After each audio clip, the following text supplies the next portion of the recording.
ಬೆಂಗಳೂರಿನ ಕೆಂಗೇರಿ ವ್ಯಾಪ್ತಿಯಲ್ಲಿ ಚಿರಂತನ್ ಎಂಬ ಯುವಕ ತನ್ನ ಐಷಾರಾಮಿ ಕಾರ್ನಲ್ಲಿ ಅತ್ಯಂತ ವೇಗವಾಗಿ ಚಲಾಯಿಸಿ ಸಂಚಾರ ನಿಯಮ ಉಲ್ಲಂಘನೆ.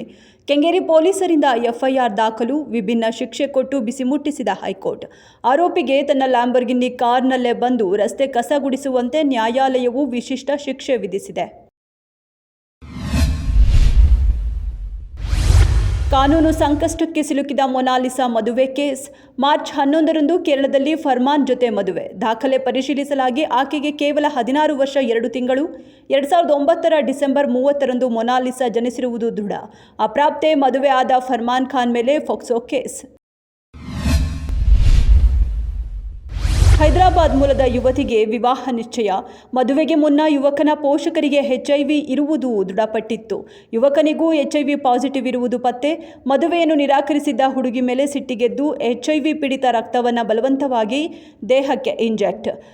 ಘಟನೆಯಿಂದ ಚಿಕಿತ್ಸೆ ಪಡೆಯುತ್ತಿದ್ದ ಯುವತಿ ಮಾನಸಿಕ ತೀವ್ರ ಖಿನ್ನತೆಗೆ ಒಳಗಾಗಿ ಆಕೆ ಮನೆಯಲ್ಲೇ ಆತ್ಮಹತ್ಯೆ.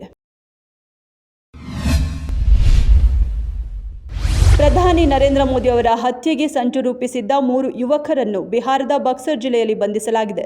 ಬಂಧಿತರಲ್ಲಿ ಒಬ್ಬನಾದ ಅಮನ್ ಕುಮಾರ್ CIAಗೆ ಪ್ರಧಾನಿ ಮೋದಿಯವರ ಭದ್ರತೆಯನ್ನು ಭೇದಿಸುತ್ತೇವೆ, ಇಲ್ಲವೇ ನೇರವಾಗಿ ಕೊಲ್ಲುತ್ತೇವೆ, ಇದಕ್ಕೆ ಬದಲಾಗಿ ನಮಗೆ ಹಣ ಕೊಡಬೇಕು ಎಂದು ಬೇಡಿಕೆ ಇಟ್ಟಿದ್ದಾಗಿ ಪೊಲೀಸರು ತಿಳಿಸಿದ್ದಾರೆ. 3 ವಾರಗಳಲ್ಲಿ ಈ ಕೆಲಸ ಮುಗಿಸುವ ಗುರಿಯನ್ನೂ ಇಟ್ಟುಕೊಂಡಿದ್ರು ಎನ್ನಲಾಗಿದೆ.